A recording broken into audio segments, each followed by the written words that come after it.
Hello everyone, it's Gigabeef here, and today I'll be showing you why you should consider using the VSS in patch 13. This weapon has been through the full rollercoaster of Tarkov balancing. Historically it was incredible and one of the meta guns, but it got nerfed and it hasn't been used in the mainstream for quite a long time. In that period, other ammunition was available that didn't require you to take the downsides of the VSS, but now with the ammo bans for many of the top tier rounds, the VSS has come back in patch 13 as the SP6 cartridge is relatively easily accessible and has similar performance to 7.62 BP. The VSS itself got some buffs with the recent DMR improvements because it is labelled as a marksman rifle in the way that Tarkov labels its weapons, specifically to horizontal recoil, which helps a little bit with the handling. You can barter for one at Prapor 3 for a ratchet wrench and a cyclone, or at Prapor 4 for one long screwdriver, one military COFDM and one car battery. Most of the time these are way cheaper on the flea market, but they have been extremely variable as of late, ranging from 50k all the way up to 90k. As they spawn on scavs regularly, VSS on the flea market often don't have full durability. Usually the cheapest version is 50 out of 95 or something like that and requires a repair to get you back to 93 out of 93 or so. I've personally been using this style of weapon and haven't been sticking to 100, and I haven't had any jams yet even on full auto. Just before we get into the builds, one of the best things about the VSS is the low modding requirement and the fact that the suppressor is integrated into the weapon. This adds probably 30 to 40k of value to the base gun compared to others which you usually have to suppress separately. By default with no magazine, this comes in at 55 ergo and 54 recoil, and there isn't really that much that you can do with it. As is tradition though, let's build the lowest vertical recoil version that we can just to see where it can get to. The only place where we can add recoil reducing parts sensibly is using a vertical foregrip, which can only be accessed through the VSS Val TOS 6P29M mount. This is unlocked after completing Gunsmith Part 15 from Jaeger 3. There are two other mounts here, but they only let you use tactical devices. Using the RK2 foregrip just to test, we only get down to 49 recoil and 46 ergo. We can technically add the CSS knurled charging handle from Skier 3 to get 3 ergo back, but that's kind of it. Now technically speaking, you can use the horrible NSPU night scope to take this down to 44 recoil, but as you can't put a canted sight on the VSS, this is even more problematic than on something like a regular AK. So how much difference this makes can be seen here. We're testing for the difference between the standard VSS first and the one with the RK2 foregrip second. Basically the conclusion here is don't really worry about the recoil. As you can see, the standard recoil practically cannot be changed no matter what you do. So the next question then, does the ergo change do anything? The difference between the vanilla VSS with the CSS charging handle at 52 ergo and adding the RK2 for 43 ergo is 14 frames to 17, so there is a small difference on the downside by using the heavy negative ergo foregrip. Using the SI Cobra grip instead, which is really good for ergonomics, and a 10 round magazine which takes it up to 67 ergo, this moves the ADS speed to 11 frames. The ergo difference between the 10 rounder and the 20 is 7, so once you've added a laser flashlight you're probably going to end up around the 60 ergo region and about 12 frames or so. Whether you think the tiny increase in ADS speed here is worth spending the money, it's up to you. The only thing left now are the optics. This is 100% personal preference, and with the VSS's dovetail mount you can in theory use the PSO series of scopes and the SVD low mount, or alternatively use the regular variety of direct optics and rails. The cheapest general mount is the Pelad dovetail, but this sits really high and makes the height over bore of the gun quite bad. The Cobra is marginally more expensive, but the only interesting feature about this is it has a rail for a laser, which means you don't need to buy the front mount for one if you're not going to use a foregrip, which saves about 3k. If you want to get the lowest mount possible, either the SVD low or the SVD CAA XD work fairly well and let you add everything up to 34mm rings as well, which is not possible with some of the other shorter mounts. One specific optic that I do quite like is the OKP7 dovetail that just attaches straight to the VSS. This one has a very clean reticle with minimal sight blocked due to the thin outer frame. Some people don't like it though because it's offset from the gun slightly, which can make it feel a bit weird to use. An example of what I think is an optimal build is a foregrip like maybe the Magpul AFG because it's quite cheap, a Boulder Pro flashlight laser combo and the charging handle. These parts come to just under 30k on top of the base weapon price, and the OKP7 optic at 17k plus a 30 rounder at 40k comes to about 150,000 for the whole thing. This can be anywhere from 130k to 170k depending on the prices of the base gun at the time, so if you can snag them around 50 you'll be at the bottom end. Using 20 round mags instead is more like 100 to 140k for the full build. This may or may not be expensive depending on your perspective, but for the performance I'd argue it's not that bad. We normally don't usually add the scope and mag costs into other builds, so it actually looks a little bit more expensive too than another comparable build that I might have made in the past in other videos.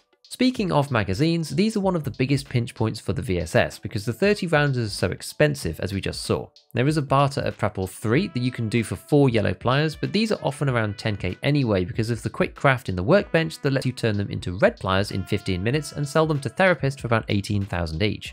You can buy them outright for 40k from Prapor 4, but there's no getting around the fact that they are just simply pricey. Without them, however, it's quite tough to use the gun on full auto, especially fighting multiple players as a solo. In a squad, it's a little bit more forgiving, but the 900 RPM fire rate clears magazines extremely quickly. While this is good for low time to kill, as we've seen, the vertical recoil is manageable but not exactly low, and with 15 bullets per second being fired, you have to be careful not to run out. The 20s are available much more cheaply from Prapor 3 for around 9k, as well as a barter on Prapor 2 for a tech manual that you'd only do if you didn't have the trader levels. My min-max way of using it is to have one 30 rounder inside the weapon and keep 20s outside as backups. This allows you to refill the 30 after each engagement and have the advantage for your first and arguably most important magazine, but not spend 120,000 rubles on 3 mags, which is really not ideal. That leads us neatly onto ammo. This is clearly the reason we're using the VSS in the first place, as SP6 is almost the same as 7.62 BP in performance, and the reason I think it's getting so much traction in this patch. Purchasable from Prapor 3 for 1,255 a round, and craftable at Workbench 2 for around 400 to 450 each, this is still balanced because it only fits with the VSS and the Val, and you have to take the downsides of both weapons in order to use it. Some of the other bullets have taken nerfs along the way, with SPP only having 40 pen these days, although this will still deal nicely with class 4 armor. This now costs 809 rubles per round, but unfortunately you have to finish test drive part 1 to get access to this, and the barter for 2 blue tapes is way too much money to make sense because you only get 8 rounds in a box. It is possible to craft at Workbench 3, but you're just better off making SP6.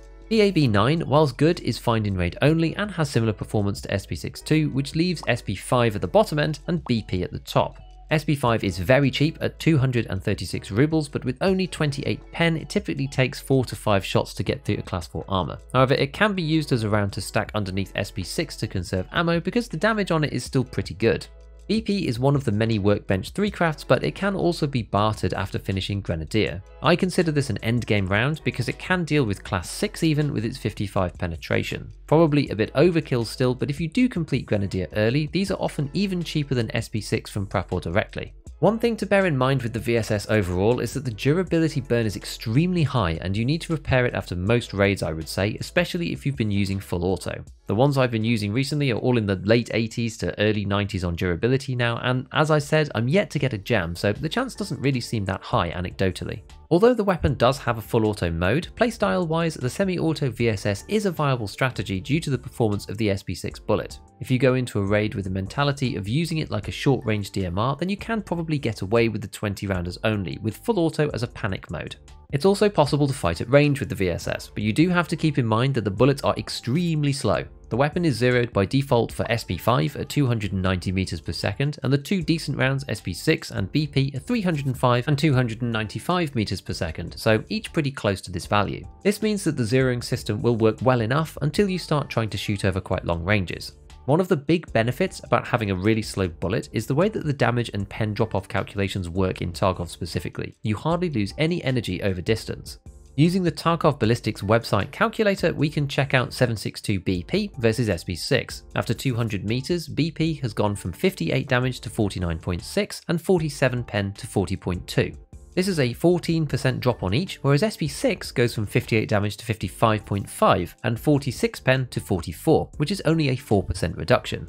The downside clearly is that you have to adjust much more for the bullet's travel time due to the reduced velocity, with BP travelling over 2 times the speed and landing at 200 meters in 0.3 seconds versus 0.7 of a second for SP6. In summary, the VSS certainly takes some getting used to, but it can be very powerful if used properly. With minimal modding and decent bullets accessible really early in the progression pathway, if you can manage the 2 main downsides of relatively high vertical recoil and small magazines, then it can absolutely shred. Personally, I'm just not very good with the VSS. We'll look at some gameplay now, but viewer discretion is advised. Something about this gun just doesn't mesh with me and never has, but let's see how it went anyway in a few clips. Could that be upstairs?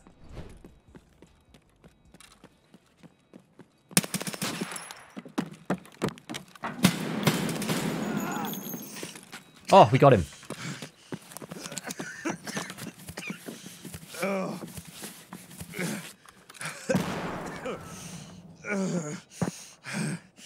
I actually can't believe I got him.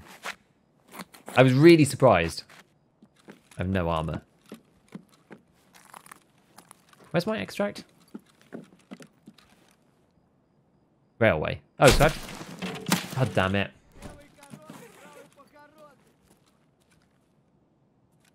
We're doing chumming. Oh, God. Oh. Oh. Ow. Oh, my God. I'm like really stuck.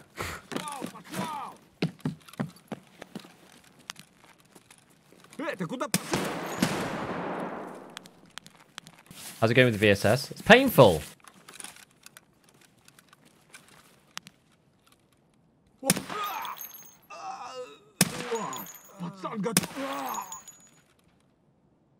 Okay, that's better. We got to start aiming. We've got to start aiming, guys. That's the trick. That's the trick to this game. You actually aim. Oh my god. Ah!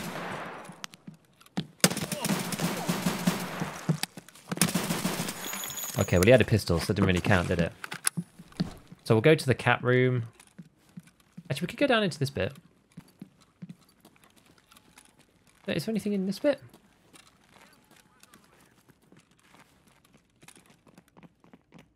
Oh, great.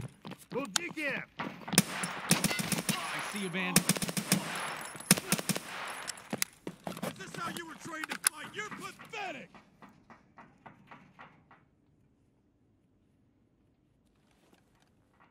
Look. Our guy's down.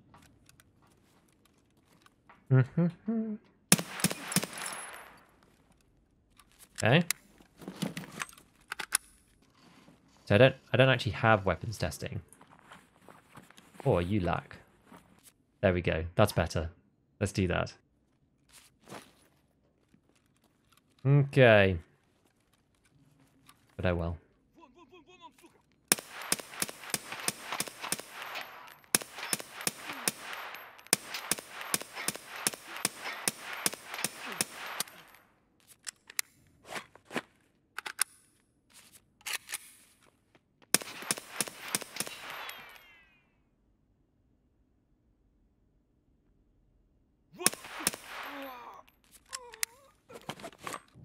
Should we have a quick look at these guys, given we're here? If we die, I'm blaming you, chat. Got nothing of any real interest, right? Okay, so we'll go upstairs, go into this admin one. I think we'll just mule. And when I do play labs, it's typically for PvP. Yeah, because when I'm playing labs, I'm normally playing it for like high-end PvP at the end of a wipe, just to like throw gear away and just to learn the map. Like normally it's not for looting. So it's very rare for me to have ever come to this map to try and get money. It's just been like a gear throwaway PvP practice kind of thing instead. 54 is low, I think, in general, with that RPM.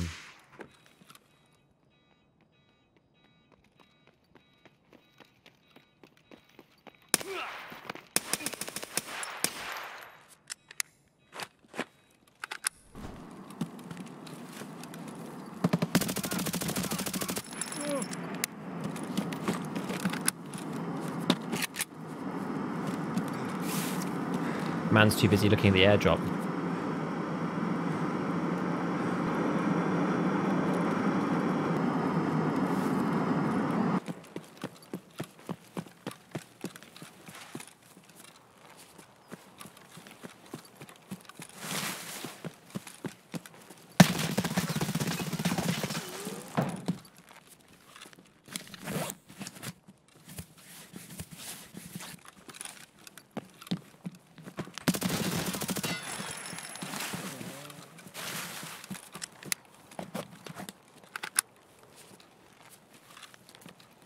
I don't think that'll count.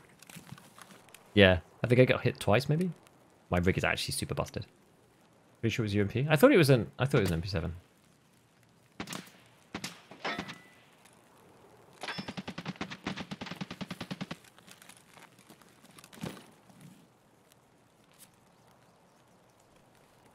Problem is my armor's shredded.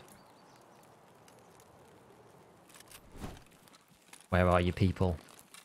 Well, there's someone. Where are you?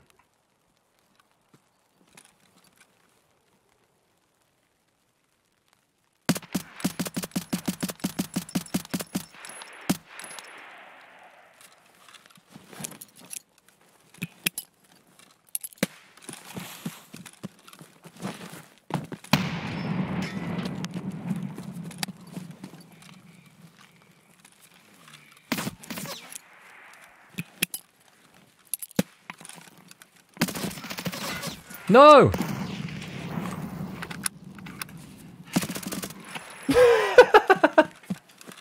I didn't reload. All right. That's hilarious. That was a good fight. Good fight. Good fight. Well, that was entertainment at least. He also had a VSS, which makes it extra funny. He also had a takedown on. Does almost feel like my loadout. M-Mac with the takedown is that's a mistake, though, in my opinion. Fine. All right, we can leave now. We don't need to be here. So we want to go to railway. Let's go. I'm glad I had the grenades though. Those grenades were really helpful. Hot VSS on VSS action. Oh no, the audio. No, not the bullet crack bug. Oh no, they haven't fixed it. I always keep in mind getting things like getting looted, but most people don't know or care. I just think like a takedown with 3 slots wide with the armor that's 3 slots wide. Especially one that's efficient like the MMAC. Okay, we'll put it back on single just to, you know. I never get used to the 20 rounders on this thing. I can't believe he ran out of ammo. He must have been like, maybe, do you think he had a 10 rounder that he like speed reloaded or something that was on the floor? Because he had had bullets in both of those other 2 magazines. So he must have had a 10. He must have had like 2 10s and a 20 or something like that. I don't know. Oh, I can easily tell that's in front. That is it. Oh, my arm is busted, isn't it? Whoa.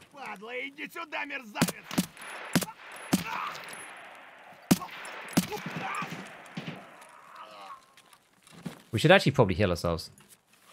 Let's do that.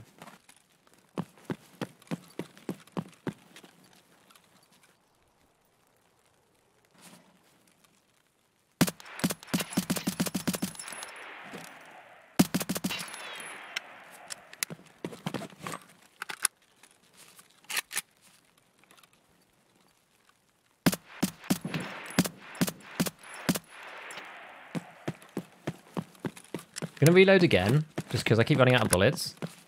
Like, is this guy dead, or is he just playing dead? I'm not sure.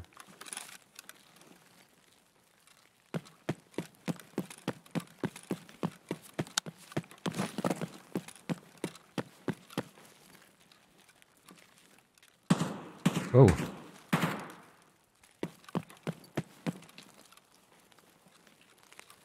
Oh no, here he is. And that was me, right? Yeah, it was me. Triple checking. One of them, of this, a buckwheat, a Zippo. That's some good stuff. Are we binaural audio gaming? We are, and it does seem to work. Guys, it seems to work. The binaural audio gaming, I'm pleased. I'm pleased. It does seem to function. Can you believe it? So next, go and check out my video on the best ammo to defeat class 5 armor for some other alternative weapons to use. Otherwise, as usual, a big shout out to all my patrons. Hit all the buttons if you enjoyed the video, and as always, have fun in your raids.